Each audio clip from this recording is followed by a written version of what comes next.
Hello Aries, kumusta mo din ha? Ako si Co-Star. Now, join me karon sa pagkuha sa inyong reading for the rest of March. Kung say, mahitabo sa inyo o sa inyong special someone. Okay? Salamat tayo sa pag-check sa ako ang channel. And hopefully, makatanaw po mo filmi soon kung maka-upload ko og more videos. Alright?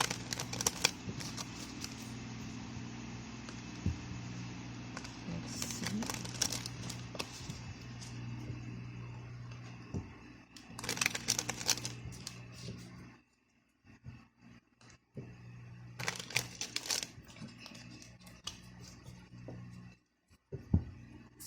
Para ni sa tanang Aries out there.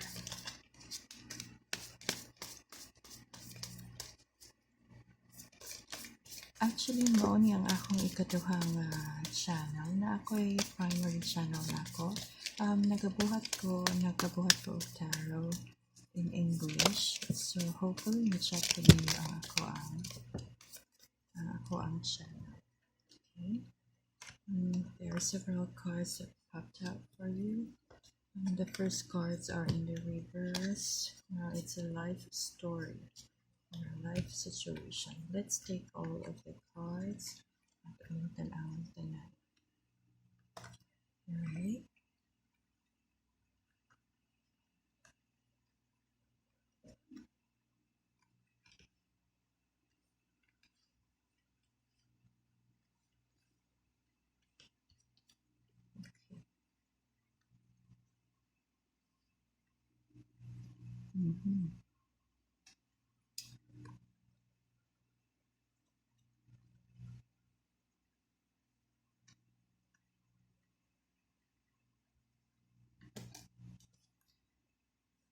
The Wheel of Fortune in reverse, and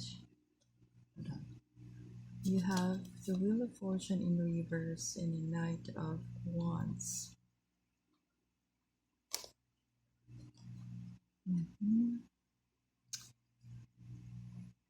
Now, sa katatin here, it's probably you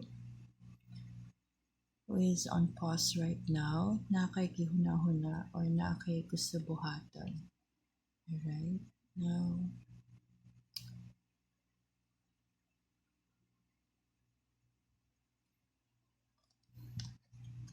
Page of Cups in reverse. No, it's the Page of Cups. Clearly, bahay niya siya sa gugma. Okay? Bahay sa gugma. This is a soulmate connection. Soulmate connection. Page of Cups. Nakay somebody nga ganahan, which is far from you. Okay? Layo sa imo ha.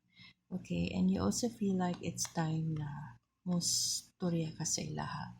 Okay? With your intentions here, of your love, interest towards this person, gusto nimo siya duulon para mapahibalo about your feelings. Okay? I don't see anything negative here. Kaso, ang ikaw lang gusto lang nimo masigurado. Okay, ang situation where kung kani ba ang right time to approach this person. Even in life in general, na kay, someone na gusto i-approach para sultian lang sa inyong gibaton. Okay? But I don't see it as something it's a career situation. I don't see really na siya career situation. Alright, but let's see. You have the Knight of Pentacles and the Four of Wands.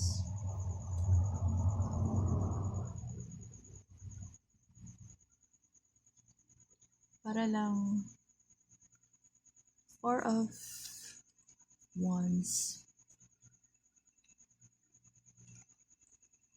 Dili kaganahan nga kani mo good, there's a situation na dili kaganahan nga mag-end. Okay? dili ka ganahan nga naay mahitabo nga separation, or dili ka ganahan nga naay misunderstandings.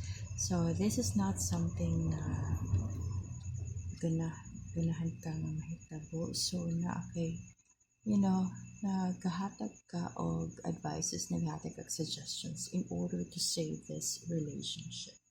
Now,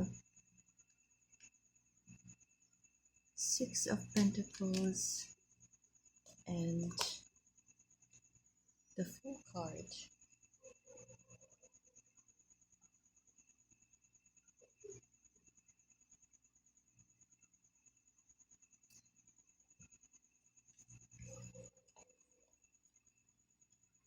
Ang Tower is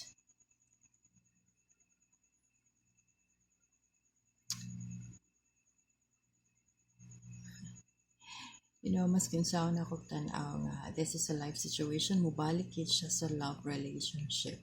Okay? Kay kani mag-good with a Full card here and Six of Pentacles, gusto lang nimo masigurado nga okay ka and okay pud sila. Dili ka ganahan nga naay disruption din, dili ka ganahan nga ay mahitabo nga negative or bad, and dili pud ka ganahan nga magmukha kang tanga. Okay? So gusto ka nga mahipalugit sa situation. Tower card na ay things or nga mahitabo or nahitabo na ni siya. Actually, a week ago, 2 weeks ago, or mas karon na ay situation outside this relationship na that's out of your control, and there are probably two persons who is involved with this, male energy to be exact. One Ace of Knight of Pentacles and Knight of Wands, tapos Knight of Cups. Okay. Swords. Pero di ko ganahan.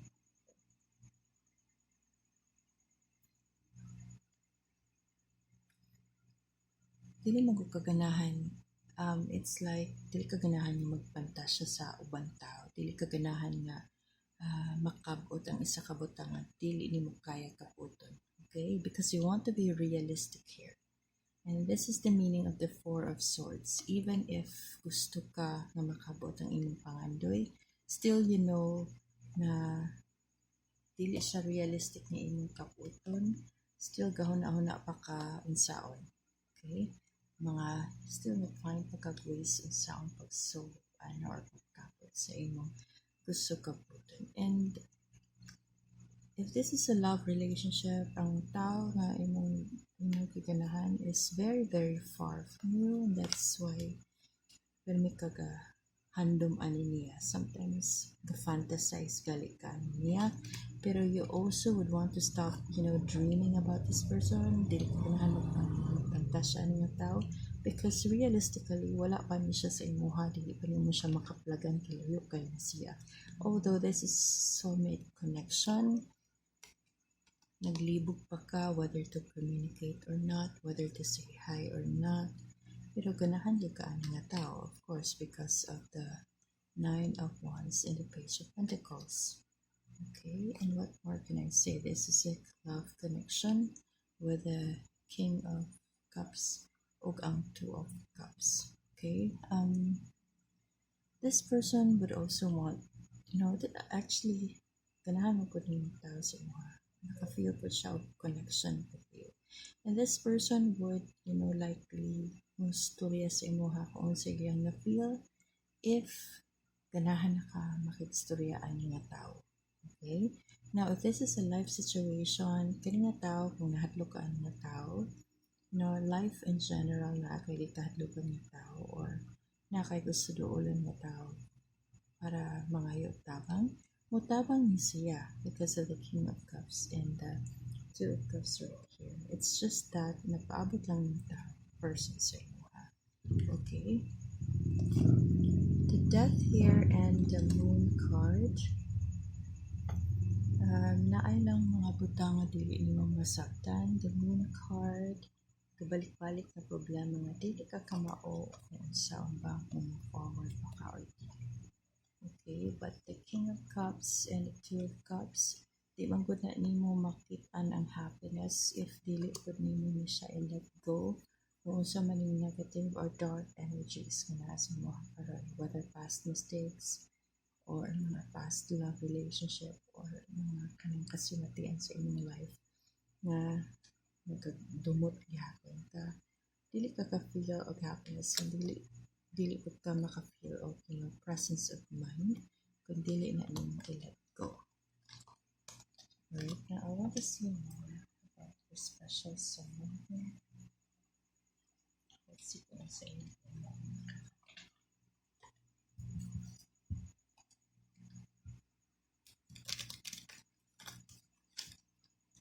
Siya pa man nato.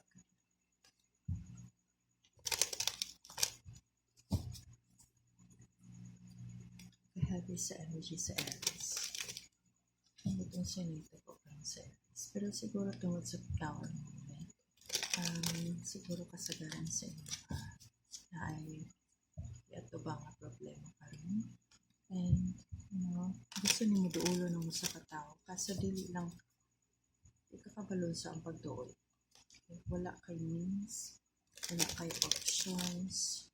Although, ganahan ka nga na ay mahitabo na something new. Okay? Pwede ra change ang perception.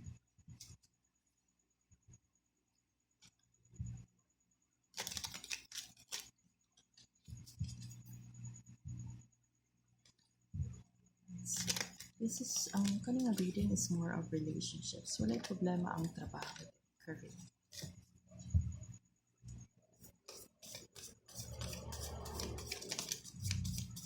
mag-generate of 3 or 4 cards to close this reading. Ibalik ko na ako kasi daghan ko guys. Daghan ko. Daghan gid siya. Ang cards na ko daghan iso. Okay.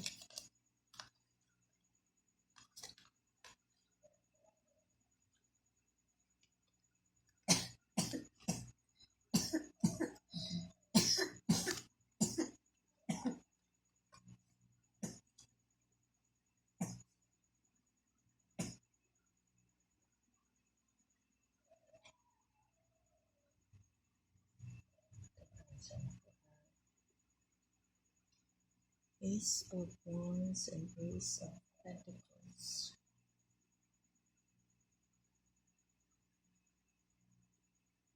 Two of Pentacles.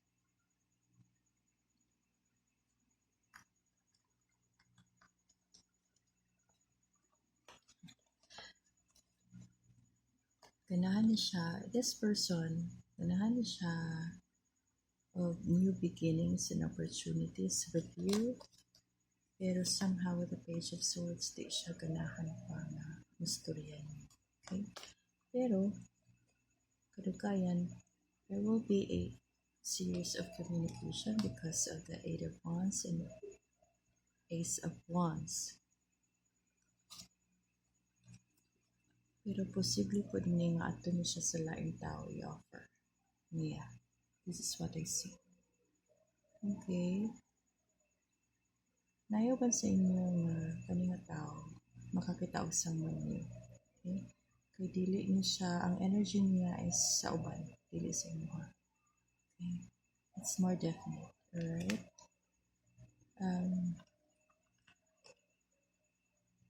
Nagbanabana ang kanya, but actually dili man na siya an easy decision. Okay? Nag-weigh po niya siya og options whether to be with you or ato sa uban, pero ultimately nag-stop siya in communicating with you. Mas ganahan siya sa uban. Okay? Now po other persons here, other Aries here, na ilang special someone will be focusing more about money or finances. Could be business. Right? So, wala sila time for love. Gusto sila palambo silang career or finances because ang uban gusto og business, gusto og more money. So, that's why even if na sila special feelings for you because of the Two of Cups and the Lovers here. Pero still, mas importante sa ilaha ang ilang finances. Pero napoy uban sa ilaha nga makakita og saman. Alright?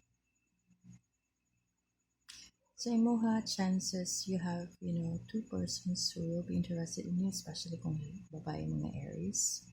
Okay, kung lalaki po mga Aries na pa, duha ka persons here na very significant.